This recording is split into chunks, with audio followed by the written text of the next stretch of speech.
سے کہتا ہوں تھوڑی دیر کے لیے سوچو کہ جس لڑکی سے تم بات کر رہے ہو وہ کسی کی بہن ہوگی نا, وہ کسی کی بیٹی ہوگی نا, وہ کسی نہ کسی کی کوئی رشتہ دار ہوگی.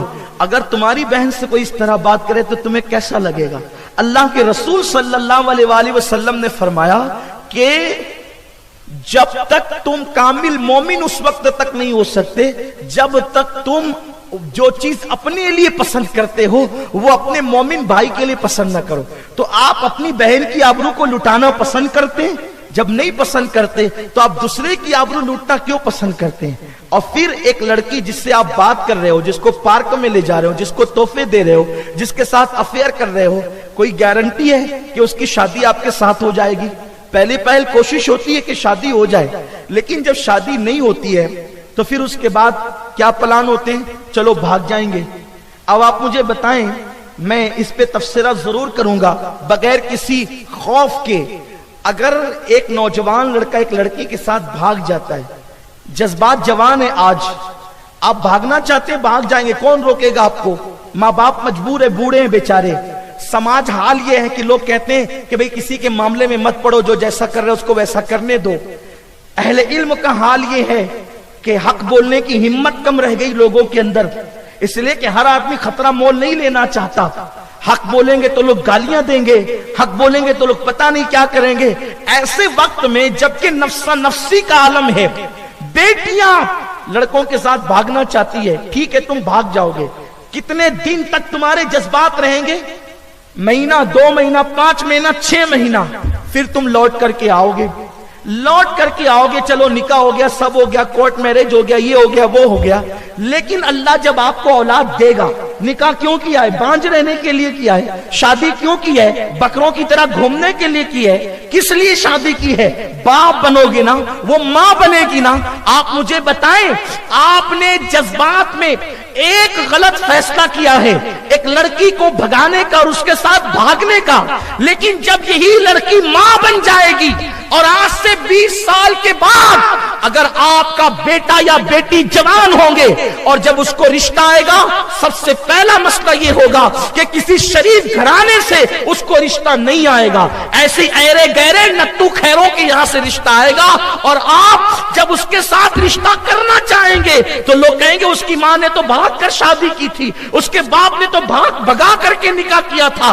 کوئی شریف آپ کی بیٹی کو, آپ کے بیٹے کو گلے لگانے تیار نہ ہوگا, چاہے آپ کی بیٹی کتنی متقی ہو, آپ کا بیٹا کتنا ہی پرہیزگار ہو. لوگ کہیں گے اس کی ماں باپ بھگوڑے تھے, کوئی نکاح نہیں کرے گا, کوئی شادی نہیں کرے گا. اور اس کے بعد پھر بطور مجبوری کیا کرنا پڑے گا؟ آپ کو ایرے غیروں کے ساتھ اپنے بیٹا اور بیٹی کو جو ہے وہ نکاح کر دینا پڑے گا. اور آپ کے ایک غلط فیصلے کی وجہ سے آپ زندگی بھر بھگتتے رہے, لوگوں کا تانا سہتے رہے. اس کے بعد پھر آپ کی بیٹی برداشت کر رہی ہے اس تانے کو, آپ کا بیٹا برداشت کر رہا ہے اس تانے کو. شریف لوگ گلے لگانے کے لیے تیار نہیں, معاشرے میں کوئی اپنا بنانے کے لیے تیار نہیں. یاد رکھیں, اگر آپ یہ سمجھتے ہیں کہ آپ ایک غلط فیصلہ 12, 15, 25, 20 سال کی عمر میں, جس عمر میں آپ کرنا چاہیں اس عمر میں آپ نے غلط فیصلہ کیا, اسی غلط فیصلے کو بزرگوں نے نام دیا ہے لمحوں کے گناہوں نے صدیوں کی سزا پائی. آپ یہ چاہتے ہیں کہ آپ اپنے غلط فیصلہ کر کے اپنی نفسانی خواہشات کی بنیاد پر آپ اپنی نسلوں کو تباہ کر دیں, آپ اپنی نسلوں کو برباد کر دیں. یاد رکھیں, ماں باپ کی پسند کی شادی ہو اور شادی ارینج کی جائے, لو میرج اسلام قبول نہیں کرتا, ارینج میرج اسلام قبول کرتا ہے.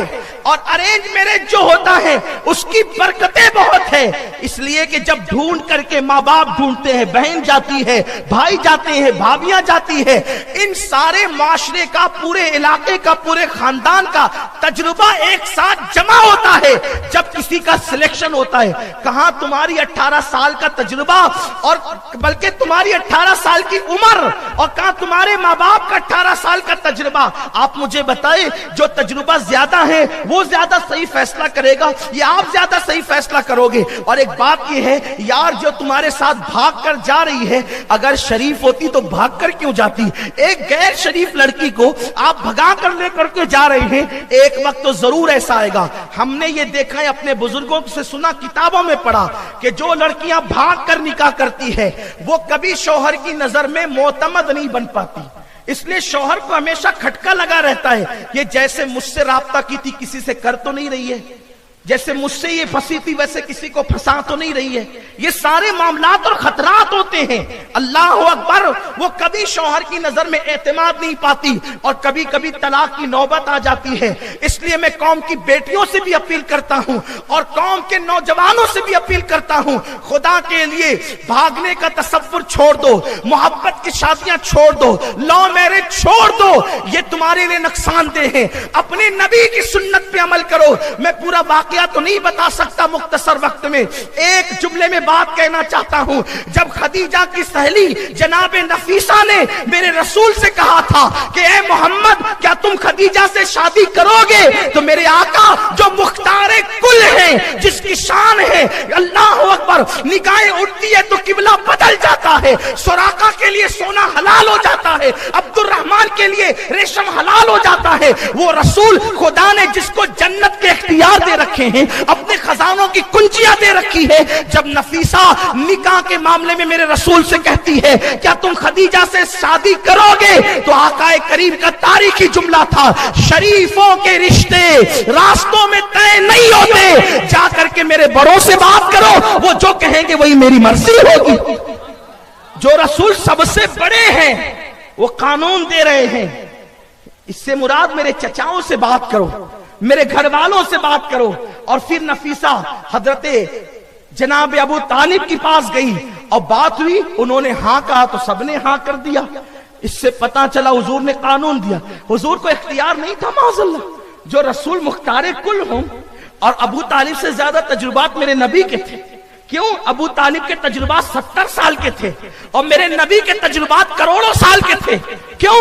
حضور نے فرمایا جابر سب سے پہلے اللہ نے تیرے نبی کے نور کو پیدا کیا ہے، آدم سے پہلے جو پیدا ہوا ہو اور آدم سے زیادہ جس کے تجربات ہو، خدا کی قسم تجربات تو اپنی جگہ ہے، وہ جدھر اشارہ کر دے وہاں خزاں جو ہے وہ بہاروں میں تبدیل ہو جائے۔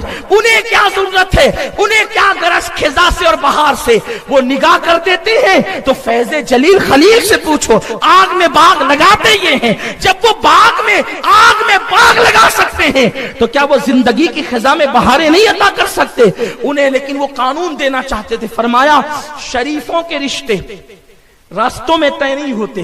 اس سے پتا چلا پارکوں میں جو رشتے طے ہوتے ہیں وہ شریفوں کے نہیں ہیں، رستوں میں جو رشتے طے ہوتے ہیں وہ شریفوں کے نہیں ہیں، جو لوگ کورٹ میں نکاح کرتے ہیں وہ شریفوں کے نہیں۔ کوئی کرے، سماج مجبور ہے، لیکن شریعت شرافت کا معیار یہ عطا کرتی ہے، ارینج کیجئے۔ اور بات یہ جو عشق عشق عشق کہا جاتا ہے نا، یہ عشق نہیں، یہ نفسانیت ہے۔ میں بارہا یہ بات کہہ چکا ہوں، عشق اسے کہتے ہیں جو عزتوں کو تحفظ دیتا ہے، محبت اس کو کہتے ہیں جو ایک دوسرے کی آبرو کو محفوظ کرتا ہے، محبت اسے کہتے ہیں جو ایک دوسرے کو تقویٰ کا معیار عطا کرتا ہے، یہ نفسانیت ہے جسے آپ عشق کہتے ہیں۔ وہ بہت لمبی بات کی طرف نہیں جاتے ہوئے عرض کروں، جو لوگ عشق کرتے ہیں 99% لوگ ناکام ہوتے ہیں۔ لوگ فکرے کستے ہیں اور مولوی تو پیار کے دشمن ہے، خدا کی قسم مولوی جتنا پیار پہ پیار کرتا ہے وہ کتنا کون کی پیار کر سکتا ہے؟ آپ دیکھیں الحمدللہ تعالی دنیا میں جتنی طلاق کی شرح ہے 1% بھی مولوی طلاق نہیں دیتا۔ عالم کی بات کرتا ہوں صحیح معنی میں، جس کے دل جو انما یخشى اللہ کی تصویر ہے اس کی بات کرتا ہوں۔ عالم دین کو آپ نے کبھی نہیں دیکھا ہوگا بیوی کو ستاتے ہوئے، بیوی کو اذیت پہنچاتے ہوئے، بیوی کو تکلیف پہنچاتے ہوئے، بہت کم ایسے ہوں گے، لیکن غلطی سے داڑھی ٹوپی دیکھ کر لوگوں نے ان کو مولوی کہنا شروع کر دیا۔ جو صحیح معنی میں عالم ہے، انما یخشى اللہ کی جو تصویر ہے یہی بات کر رہا ہوں، جس میں قرآن میں عالم کا ہے، پھر ان کا حال کیا ہے؟ وہ محبت دیتے ہیں، وہ پیار دیتے ہیں، عورتوں کو آنکھوں کی ٹھنڈک سمجھتے ہیں، لتسکنوا الیہا کا جلوہ سمجھتے ہیں، یہ بات ہے۔ آپ کہتے ہیں مولوی پیار کا دشمن ہے، مولوی پیار کا دشمن نہیں ہے، مولوی جو ہے وہ اس راستے کا دشمن ہے جس غلط راستے سے تو اسلام کو بدنام کر رہا ہے۔ آپ جانتے ہیں 99% لوگ ناکام ہوتے ہیں، 1% لوگ جو کامیاب ہوتے ہیں نا، ان سے پوچھو، وہ بالکل معاملہ یہی ہے کہ چھپے ہوئے گھاؤ ہیں، نہ کسی کو بتا سکتے ہیں اور نہ اس کا علاج کروا سکتے ہیں، نہ تذکرہ کر سکتے ہیں نہ بتا سکتے ہیں، چھپے ہوئے زخموں کا حال ایسے ہی ہوتا ہے۔ تو 1% لوگ جو کامیاب ہوتے ہیں نا، وہ بھی ٹینشن میں ہوتے ہیں، پتہ نہیں کب چھوڑ کے جائے گی، وہ بھی ٹینشن میں ہوتی، پتہ نہیں کب چھوڑ کے چلا جائے گا۔ ہوتا یہ ہے 1% لوگوں میں 0% لوگ ہیں جو کبھی خوش ہوتے ہوں گے، ورنہ زگ زگ تک تک گالی گلوچ ہم نے خود دیکھا، چھوٹی سی عمر میں ہمیں اس کا تجربہ ہے، اور ہم نے لوگوں سے سنا بھی ہے، بڑے بوڑھوں سے۔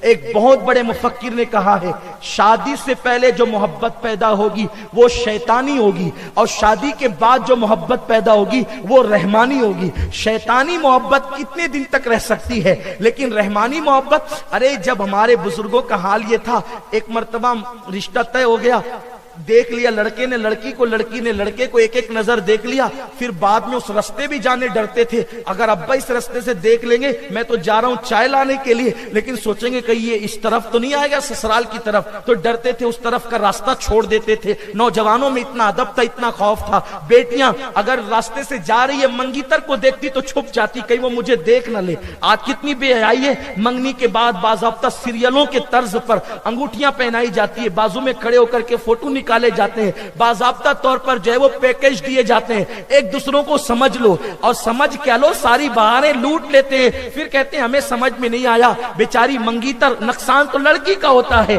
اللہ اکبر، میرے آقا صلی اللہ علیہ وسلم کے دیوانوں، جب جب اسلام سے بغاوت کرو گے تب تب خون کے آنسو رو گے، اس لیے احتیاط کا پہلو رکھو۔ اور پھر کیا ہوتا تھا، ہمارے بزرگوں کا حال یہ تھا، دادا نے کبھی دادی کو جوانی میں ایک نظر دیکھا، بزرگوں کی موجودگی میں، نکاح تک کے پھر کبھی نہیں دیکھا، اور جب نکاح ہوا تو من جانب اللہ محبت پیدا ہوئی، تو بڑھاپے میں بھی محبت قائم رہی۔ لیکن وہ جو شیطانی ہے نا، جو فون پر یہ اس پہ جو کر رہے ہو، یہ شیطانیت، یہ نفسیات ہے، یہ جلدی سے نشے کی طرح اتر جاتی ہے، اس لیے اس کی طرف نہ جاؤ۔ تو 99% لوگ ناکام ہوتے ہیں، اس ناکامی کا نتیجہ کیا ہوتا ہے؟ خودکشی۔ اس ناکامی کا نتیجہ کیا ہوتا ہے؟ پاگل پن۔ اس ناکامی کا نتیجہ کیا ہوتا ہے؟ ذلت، رسوائی، بدنامی۔ اس لیے آپ کسی سے عشق نہیں کریں گے۔ آج میری گزارش ہے، کوئی کسی سے پیار نہیں کرے گا، ہم پیار کے دشمن نہیں ہیں۔ اس کی وجہ یہ ہے، آپ کہیں گے اگر آپ بورنگ کے پانی سے منع کرنے آئے ہیں تو آپ کے پاس بسلیری کا پانی ہے، میں کہتا ہوں بسلیری نہیں ہے یار، زمزم بھی نہیں ہے، اس سے بہتر ہم پانی لائے ہیں۔ آلٹرنیٹ دینا ہے نا انسان کو۔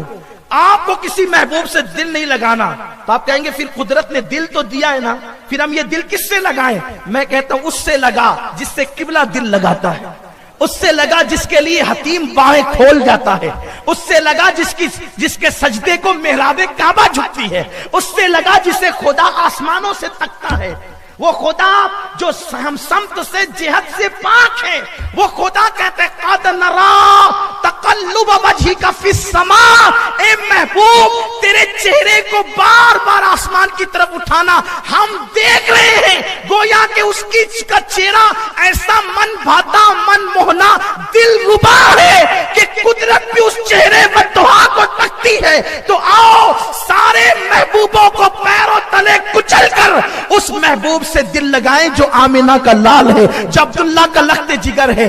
اگر محبوب مجازی کے لیے رو گے تو لوگ مذاق اڑائیں گے، محبوب خدا کے لیے آنسو بہاؤ گے تو محبوب بن جاؤ گے۔